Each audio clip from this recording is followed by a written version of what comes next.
How are you students? Class 11, how are you? I hope you are well at your home. Today we will discuss about your economics class. It is your first economics class, video number 1.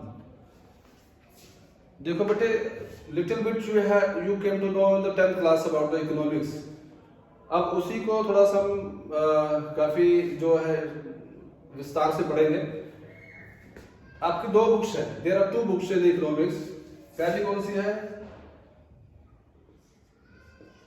Statics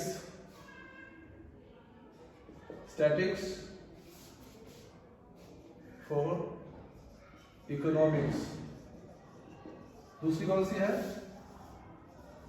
micro economics. जो notes मैंने आपको भेजे हैं बेटे वो statics for economics से लिए गए हैं. That's why we will discuss about the first lesson. और वो क्या है? That is about the introduction.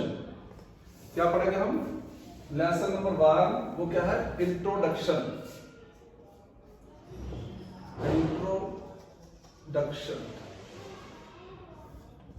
पहले इकोनॉमिक्स की बात करते हैं. जो आपकी फर्स्ट बुक है, एक रिनाउंड अर्थशास्त्री हुए हैं प्रोफेसर अल्फ्रेड मार्शल. उन्होंने बुक लिखी थी प्रिंसिपल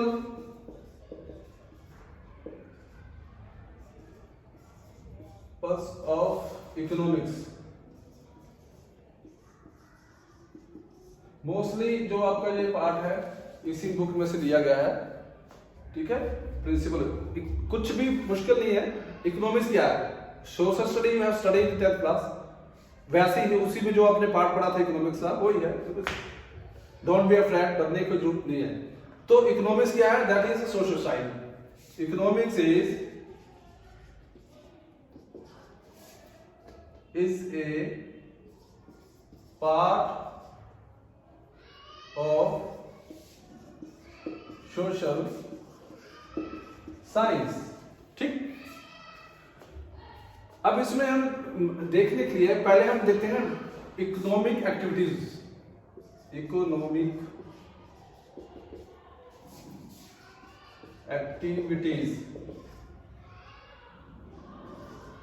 एक्टिविटीज कौन सी होती हैं? Anything that a person perform to earn something that we call the economic activities. जैसे ए टीचर, ए लॉयर, ये सारे क्या है? इकोनॉमिक एक्टिविटीज हैं. इसमें एक प्रोसेस होता है. क्या होता है? If you go to market to purchase your books, तो आप वहां क्या क्या कहलाएंगे? कंज्यूमर. क्या कहलाएंगे?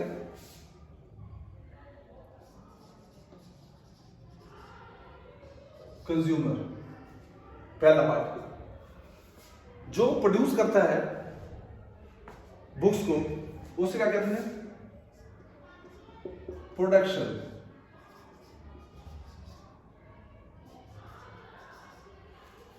और जो डिस्ट्रीब्यूट करता है आगे, that part we call the distribution.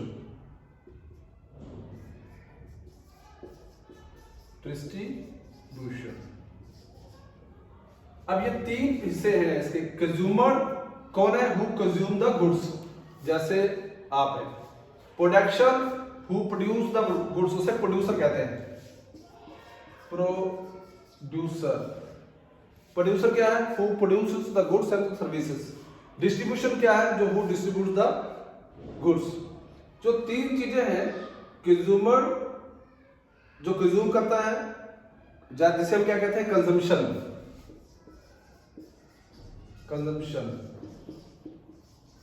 क्या बात इसे कहते हैं? कंजम्पशन.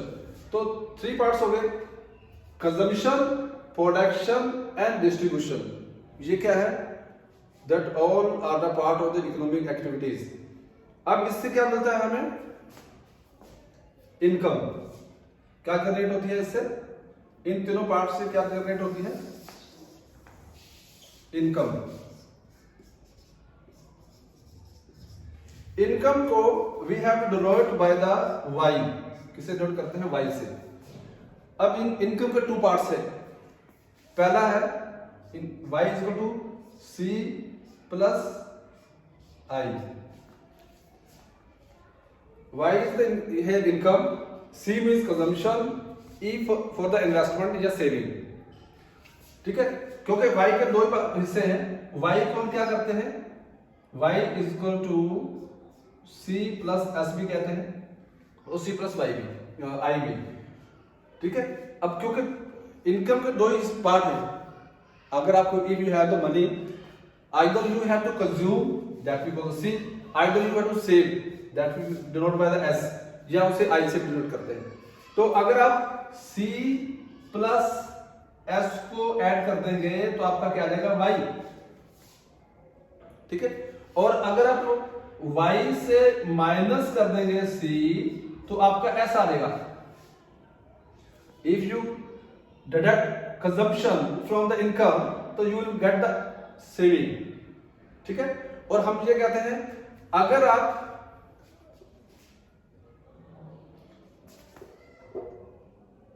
C प्लस S कर देंगे तो क्या आ जाएगा आपका Y. कान ऐसे पकड़ लो, सीधा पकड़ लो. ठीक है, ये अंडरस्टूड वेल. तीन पार्ट हो गए, कंजम्पशन, प्रोडक्शन और डिस्ट्रीब्यूशन. और फिर हमने क्या निकाले उसमें से इनकम, और इनकम को हमने देखा कि उसके दो पार्ट है, एक कंजम्पशन का, दूसरा सेविंग का. सेविंग क्या है, वो Y minus C equal S, that we call the saving. Okay, अब बात करते हैं statics. There are two parts. देखो, एक होता है क्वांटिटी, दूसरा है quantity. Ram is a good boy. Ram is a good boy. It is not a statics. Ram score या राम गोर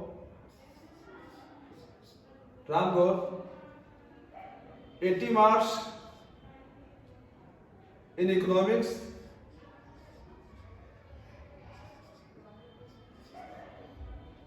90 marks in accountancy, 60 marks in business, and 90 marks physical education, and 95 in English. ये एक स्टैटिक्स है जहां पर एक प्रॉपर फिगर दे रखा है, that we call the statics. In the proof sense, static in economics जो आपका पहला लेसन है, there are two parts, singular और प्लूरल एंड सिंगुलर. प्लूरल में क्या देखते हैं हम, क्वांटिटेटिव डाटा. हमें क्या इकट्ठा करना पड़ेगा, क्वांटिटेटिव डाटा. डाटा कैसे इकट्ठा करते हैं, देखो बेटे, किसी भी चीज का एवरेज निकालने के लिए हमें क्या चाहिए, data.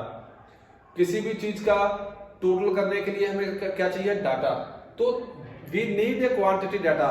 If we have to collect the data, then we have to go singular form of the statics. पहले क्या करना पड़ेगा, कलेक्शन ऑफ डाटा. क्या करना पड़ेगा, कलेक्शन ऑफ डाटा. दूसरा है उसको क्लासिफाई करेंगे. क्लासिफाई कैसे करेंगे, देखो, अगर हम बात करें मार्क्स की, क्लास 12 के बच्चे हैं, how many students got the 60% marks, how many students, 3 slab बन जाएंगे. How many students have got the below the 80% marks, how many students have got the 90% और अबव मार्क्स. तो 3 स्लैब्स होगी ना, that we call the classification of data. फिर है analysis. Analysis कैसे, कि this year students, the average student average marks got 85%, और last year जो बच्चे थे उन्होंने एवरेज कितना लिया, 75%. तो दैट इज द एनालिसिस. हमने एनालाइज किया अपना लास्ट ईयर का जो रिजल्ट है इस साल में. फिर इंटरप्रिटेशन. इंटरप्रिटेशन क्या है, जो न्यूमेरिकल डाटा है उसका इंटरप्रिटेशन, उसको कैसे प्रदर्शित करना है. On the figure, we have to make the table, and what type of information we need, that we have to put on that table. मान लीजिए एक टेबल बना लो, सबसे पहले क्या लिखेंगे आप? Serial number. फिर क्या लिखेंगे? कॉमोडिटी।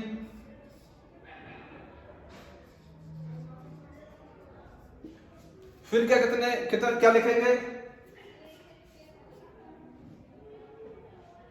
बैलेंस, जो पिछला बचा था बैलेंस। फिर क्या बचेंगे? लिखेंगे टुडे सेल। फिर क्या लिखेंगे आगे? Total amount. तो इस प्रकार से ये प्रदर्शित करना है, क्या है? एक टेबल से हम क्या बना सकते हैं? What type of information we need we can interpret it there, उसको हम दिखा सकते हैं, एनालाइज, उससे फिर एनालाइज कर सकते हैं। तो ये चीजें हैं जैसे हमें स्टैटिस्टिक्स में करना है। Collection of data, classification, analyse करना है, interpretation of the numerical data, ठीक है, with the help of the statics. Once again statistics of statics in the plural sense. सबसे पहले जो बात है स्टैटिक्स की प्लूरल सेंस, वो है statics are numerically expressed. Ram is good boy, it is telling the quality of Ram. Ram score 80% marks in his class, that is a quantity fact. तो जब भी हमें स्टैटिक्स को यूज करना है तो वी नीड द डाटा, मतलब 1 2 3 4 5 में क्वालिटी नहीं क्वांटिटी चाहिए हमें, तो ये न्यूमेरिकल एक्सप्रेस होना चाहिए। Second characteristic that is statics are aggregates of fact. अगर सिंगल डिजिट में बताऊं आपको, सिंगल 2, ये स्टैटिक्स नहीं है, लेकिन 2 4 6 8 11 दिस इज द फैक्ट। क्यों? ये एग्रीगेट्स है। क्या है वो? एग्रीगेट्स। एग्रीगेट मतलब क्या होता है? उसका जो न्यूमेरिकल्स दे रखे हैं उसका फैक्ट्स के बारे में बताता है कि numerically we have to collect data और उसको जो है एग्रीगेट निकाला उसमें से। जैसे आपका 20 एकड़ आपको मान लीजिए गेहूं था, आपने उससे न्यूमेरिकली निकाला भी एवरेज कितना निकला है। 20 एकड़ में मान लीजिए 100 क्विंटल गेहूं निकला है, तो 20 आपके पास 5 एकड़ है, तो आप मान लेंगे कि 20 क्विंटल पर एकड़ से हिसाब मिला, that we call the aggregate. तीसरी बात है कलेक्शन इन सिस्टमैटिक मैनर। अगर कोई भी इंफॉर्मेशन हमें कलेक्ट करनी है, मान लीजिए अगर 11th क्लास की बात करें, if we have to check the height, average height among the boys कितनी है, 5 फीट है, 4.5 फीट है, तो हमें उसकी क्या करना चाहिए? उसकी उनकी हाइट नापेंगे सारे बच्चों की, फिर उसमें से एवरेज निकालेंगे एवरेज हाइट कितनी है। लेकिन अगर हमने उसका हमें चाहिए क्या हाइट, और हम उनका वेट नापेंगे तो उससे हाइट थोड़ी पता चलेगी। तो कलेक्शन जो है that collected data should be in systematic manner. उसके बाद चौथी चीज है जो place in relation to each other, उसका कुछ एक दूसरे के संबंध होना चाहिए। अगर हाइट्स की बात करेंगे तो among the all boys heights, उसमें we can not measure the heights between the boys and the girls. क्यों?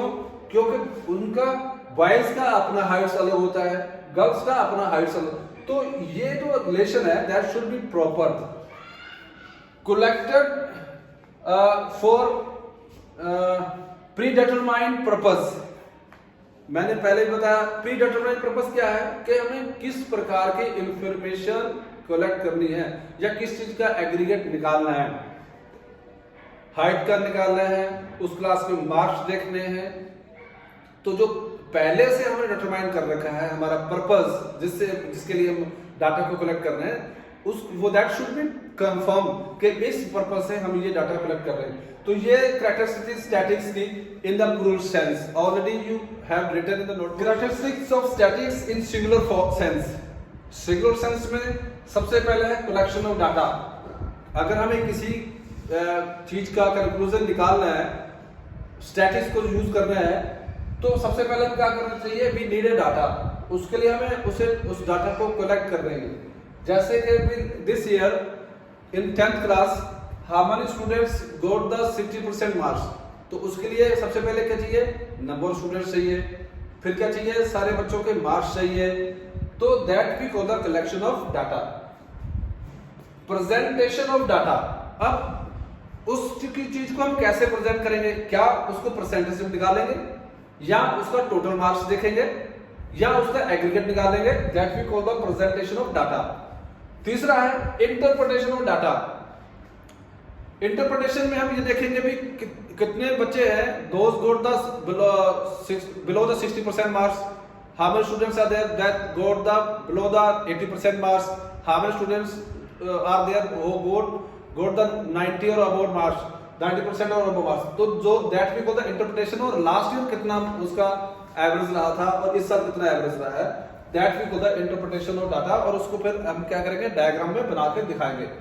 फिर एनालाइज करेंगे, क्या एनालाइज करेंगे कि क्या जो बच्चों को हमने पढ़ाया था वो उसके according they have got the marks in the board examination और not, that we call the analysis. और फिर हम देखेंगे कि लास्ट ईयर के बच्चों ने कितना स्कोर किया था और इस साल के बच्चों ने कितना स्कोर किया है, that we call the analysis. फिर है, मैं केवल बच्चों ये स्कोर की बात कर रहा हूँ, ये स्टैटिस्टिक्स का जो वो एरिया है that is very vast today. देखो कहाँ स्टैटिक यूज होता है, आर्मी में बहुत पहले से यूज होना शुरू हो गया। आर्मी का जितना भी रोज का राशन जाता है और जितना सारा मटेरियल जाता है स्टैटिक्स ओनली। रेलवे में they all use the statics, day by day they have to use the statics, क्योंकि उसके बिना काम ही नहीं चलता है। तो और भी बहुत सारी चीजें हैं जहां पर स्टैटिक्स को यूज किया जाता है। तो कहने का मतलब वो डाटा, जितने सेंसस है, सेंसस समझते हैं ना, जो पॉपुलेशन की जनसंख्या को जो गिनती करते हैं, उसमें भी वही डाटा यूज किया जाता है, यानी कि स्टैटिक्स को ही यूज किया जाता है। फिर उसको क्लासिफिकेशन ऑफ डाटा, क्लासिफिकेशन किस किस भाग में बांटना है।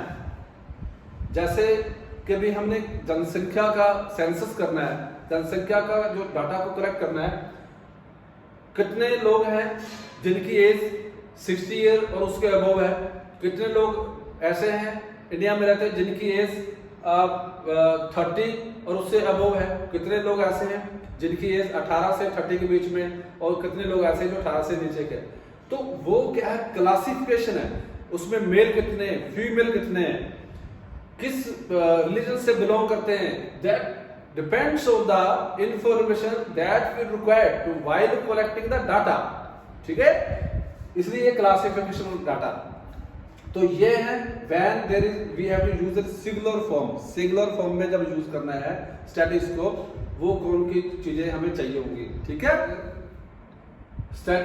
Statics of tools. First topic is statics tools. What is the meaning of statics tools? उस statics tools means जो methods है, जो methods to that we have to use to collect the data or to identify the data or to collect the average, वो उस methods को जो method use करते हैं that fall under the statics tools। ठीक है, दूसरा है natural statics। Statistics is science and arts both। Science क्या है, क्योंकि ये फिगर को बताता है, न्यूमेरिकली फिगर को में एक्सप्रेस करता है। आर्ट क्या है, क्योंकि ये उसको अच्छी तरह से रिप्रेजेंट करता है, किसी चीज को अच्छी तरह से रिप्रेजेंट करना, that is a art. Third is subject matter of statics. इसमें डिस्क्रिप्टिव टाइप्स और इंटरफेशनल दो टाइप्स के हैं। डिस्क्रिप्शन जो that is pertaining to the collection of the data and presentation of data, और inferential जो है that is pertaining to representation of the data। ठीक है, limitation, कुछ some of the limitation statics। देखो बेटे, जो statics है we use always we have to use mathematics while collecting the data, while experiencing collecting the average data। लेकिन क्या जैसे एक मैथ्स जो है परफेक्टली फैक्ट्स को बताता है, स्टैटिक्स वैसे परफेक्टली हमें नहीं बताता है, इसलिए कुछ लिमिटेशंस हैं। पहला है स्टडी ऑफ एग्रीगेट, ये केवल एग्रीगेट्स के बारे में बताता है, जैसे एग्रीगेट इनकम, एग्रीगेट सप्लाई, उसके बारे में बताता है। और इसका जो एग्रीगेट का जो दायरा है वो pertaining to a single subject उसके से संबंधित है। इसलिए अगर इसको हम कहें कि भी ये जैसे मैथमेटिक परफेक्ट आंसर देता है वैसा ये नहीं है, केवल एग्रीगेट्स बताता है। Second is use only by the experts. अगर एक्सपर्ट्स जो हैं, क्योंकि इसमें बहुत सारी इंफॉर्मेशंस कलेक्ट करनी होती है, उसको रिप्रेजेंट करना होता है डाटा को, तो अगर एक्सपर्ट्स यूज कर रहे हैं only they can give you the right answers, वो ही उस चीज को सही ढंग से कलेक्ट करेंगे डाटा को और जो कंक्लूजन है वहां पर पहुंच पाएंगे। True only on average. Average में काफी ज्यादा हेल्प करता है। अगर हमने किसी चीज की एवरेज निकालनी है, कभी इस साल एवरेज स्टूडेंट्स कितने पास हुए, तो it will help us a lot. क्यों? क्योंकि ये हम केवल एवरेज की बात करते हैं, ठीक है। ये एक कंक्लूजन है एवरेज, लेकिन जो आप मैथमेटिक्स में पढ़ते हैं वो नहीं है, लेकिन केवल एक एवरेज के बारे में बताता है। मैथमेटिक्स में हमने बहुत सारी चीजें सीखते हैं, लेकिन यहां पर केवल आप एक एवरेज की बात करेंगे स्टैटिक्स में। Useful only by prefer reforms. अगर रेफरेंसेस उसके जो प्रॉपर है, किसी चीज का रेफरेंस, किस चीज का रेफरेंस, मान लीजिए पॉपुलेशन की बात है, तो पॉपुलेशन के रेफरेंसेस जो भी चीजें हमें बताई गई हैं उसमें काफी उपयोगी होता है। When we know about the references, क्या चीज हमने कलेक्ट करनी है, उस रेफरेंस के बारे में पता है, तो we will get the right answer. Study of numerical facts। Statics केवल न्यूमेरिकल फैक्ट्स की बात करता है, ये क्वालिटी के बारे में बात नहीं करता। क्वांटिटेटिव जो तरीके हैं न्यूमेरिकली जो एक्सप्रेस करते हैं उसके बारे में बताता है। ये लिमिटेशंस हैं इसकी स्टैटिक्स की। अब इंपॉर्टेंस क्या है? 6 इंपॉर्टेंस भी I have written on the whiteboard. पहला है इंपॉर्टेंस इन इकोनॉमिक्स। इकोनॉमिक्स में क्या है? Theory of price, theory of supply. तो वहां पर we have to use the statics, ठीक है। उसमें जो मेथड दे रखे हैं, प्राइस इन्फ्लेशन है, डिफ्लेशन है, और लास्ट ईयर प्राइस लेते थे, बेस ईयर लेते हैं, फिर इस साल का प्राइस कितने हैं, एवरेज प्राइस क्या है किसी भी चीज कमोडिटी का, that we have to use, we only come to know with the help of the statics. तो दूसरा है कंपैरिजंस। कंपैरिजंस काफी इंपॉर्टेंट है स्टैटिक्स में। किसी भी देश की जीडीपी दूसरे देशों के साथ कितना उसका फर्क है, या जीडीपी यहाँ पर क्या है और दूसरे देशों में क्या है, pertaining to all the countries, what is the GDP is nowadays, we only come to know when we compare GDP among the countries. So that is fall under the importance of statistics. तीसरा है cause and effect. उस statics ना केवल हमें comparison करता है बल्कि कारण भी बताता है, और क्या इफेक्ट है उसके बारे में बताता है स्टैटिक्स, जिससे हमें पता चलता है ये कारण है कि जीडीपी हमारी कम है, या ये कारण है जिससे हमारी जो ये एफर्ट्स हम कर सकते हैं to increase our GDP, development कर सकते हैं, या कुछ और जो ऐसे एफर्ट्स हैं, that only we come to know with the help of the statics. Economic forecasting. Forecasting होता है आने वाले समय में प्राइसेस क्या रहेंगे, यानी कि आने वाले सालों में क्या प्राइस रहेगा, आने वाले सालों में डेवलपमेंट का लेवल क्या रहेगा, पर कैपिटा इनकम कितनी रहेगी, दैट इज द फोरकास्टिंग। अनुमान लगाता है कि भी आने वाले समय का पर्टेनिंग टू इकोनॉमिक्स। इकोनॉमिक उसके बाद है फॉर्मुलेशन ऑफ पॉलिसीज।